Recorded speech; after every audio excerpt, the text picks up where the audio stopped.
বন্ধুরা, আজকে আমরা যাচ্ছি করমদিঘি স্নানের মেলায়। তো আমরা যাচ্ছি, সবাই যাচ্ছি। আর পেছনে যে জিনিসটা দেখতে পাচ্ছ সেটা হচ্ছে তোমার পানিশালা টোল গেট। তো এখান থেকে আমরা যাব এবং মেলায় কি কি হয়, কি মজা হয় তোমাদেরকে দেখাবো। অবশ্যই সাথে থাকো। আমরা এখন করমদিঘি স্নানের মেলায় যাচ্ছি। তো ফাইনালি গাইস, দীর্ঘ 1.5 ঘন্টা জার্নিংয়ের পর আমরা কিন্তু ফাইনালি মেলার সামনে চলে এসেছি। আমাদের রায়গঞ্জ শহর থেকে প্রায় 35 কিলোমিটার দূরে এই করমদিঘি স্নানের মেলা।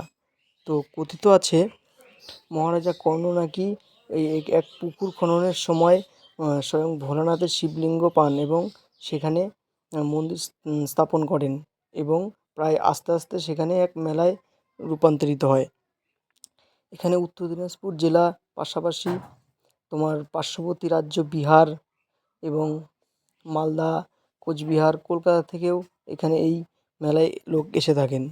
তো খুবই পুরানো এই মেলা দেখতে অসংখ্য লোক এখানে ভিড় করে আসে এবং মেলা উপভোগ করে। তো আমরা কিন্তু প্রায় আস্তে আস্তে মেলার সামনে, মেন মেলার দিকে এগোচ্ছি এবং তোমাদেরকে দেখাচ্ছি যে মেলার কি কি আকর্ষণীয় জিনিস আছে। তো আমরা কিন্তু এই যে রাস্তাটা দেখতে পাচ্ছি এটা কিন্তু মেন মেলার রাস্তাটা। তো আমরা আস্তে আস্তে এগোচ্ছি এবং তোমাদেরকে দেখাচ্ছি মেন মেলার যে আকর্ষণীয় জিনিসগুলা। তো আমরা এখানে চলে এসেছি এবং মেন মেলার যে গ্রাউন্ডটার সামনে চলে এসেছি। এখানে দেখতে পাচ্ছ যে বড় বড় তোমার নাগরদোলা এবং মটকা কুয়া এখানে ঘুরছে এবং মানুষ সেখানে আনন্দ সহকারে উঠছে। তো আমরা এখানে দেরি না করে মেলার যে মেইন আকর্ষণ, মানে যাকে উপলক্ষ করে এই মেলা অবস্থিত, সেই স্নানের ঘাটে, স্নানের পুকুরে আমরা যাব এবং সেখানে জল গায়ে ছেটাবো আর সেখানকার আবহাওয়াটা দেখব। আর তার আগে আমি তোমাদেরকে দেখিয়ে দিচ্ছি যে মানে মেলার যে বড় নাগরদোলাটা কি সুন্দরভাবে ঘুরছে। তো আমরা সেই পুকুরের দিকে এগোচ্ছি আস্তে আস্তে। তো আমরা ফাইনালি পুকুরের সামনে চলে এসেছি। আর পুকুরটার সামনে একটু অন্ধকার, তাই আমার ভিডিও করতে একটু অসুবিধা হবে এবং গায়ে হয়তো জল ছিটানো হবে না, কারণ রাত্রি হয়ে গেছে। তো আমরা আস্তে আস্তে এখন ফাইনালি পুকুরের সামনে এগোচ্ছি। আর কথিত আছে এই পুকুরে নাকি কেউ একবার জাল ফেললে সেই জাল আর উঠাতে পারে না। এখানে নাকি ভগবান স্বয়ং মাছ রূপে আছে। তো আমরা সেই পুকুরের সামনে দেখো আস্তে আস্তে কত লোক জড়ো হচ্ছে। তো আমরা এই পুকুরের সামনে দেখতে পাচ্ছ যে একদমই অন্ধকার হয়ে আছে। বিশেষ করে এই পুকুরের সামনেই কিন্তু এই মেলাটা হয়, পুকুরকে কেন্দ্র করেই এই স্নানের মেলাটা অবস্থিত।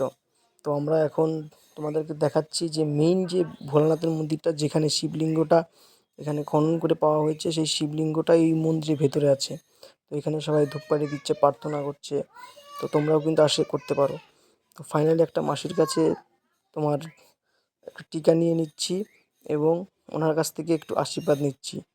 তো তোমাদেরকে দেখাবো এখন মেলার যে মেইন আকর্ষণ, মানে মেইন গ্রাউন্ডে আমরা চলে এসেছি। এবং তোমার একটু মেলার যে তোমাদের প্রথমে বলেছিলাম যে মেলার মেইন আকর্ষণ তোমাদেরকে দেখাবো। তো আমরা কিন্তু মেলার মেইন আকর্ষণ দেখাচ্ছি এবং মেইন ভিউটা তোমাদেরকে দেখাচ্ছি। তো চলো দেখা যাক। আর একটা সত্যি কথা বলতে, আমার এই মেলাতে কিন্তু সব ভালো লাগছে, কিন্তু একটা জিনিসই খারাপ, সেটা হচ্ছে তোমার যে ভিডিওর শুরুতে তোমাদেরকে দেখিয়ে দিয়েছি মেলার যে মেইন গেটটা কিন্তু অন্ধকার করে রাখা হয়েছে। তো সত্যি কথা বলতে মানে মেলার আনন্দই কিন্তু বাচ্চাদের। তো ভিডিও ভালো লাগলে অবশ্যই পাশে থেকো।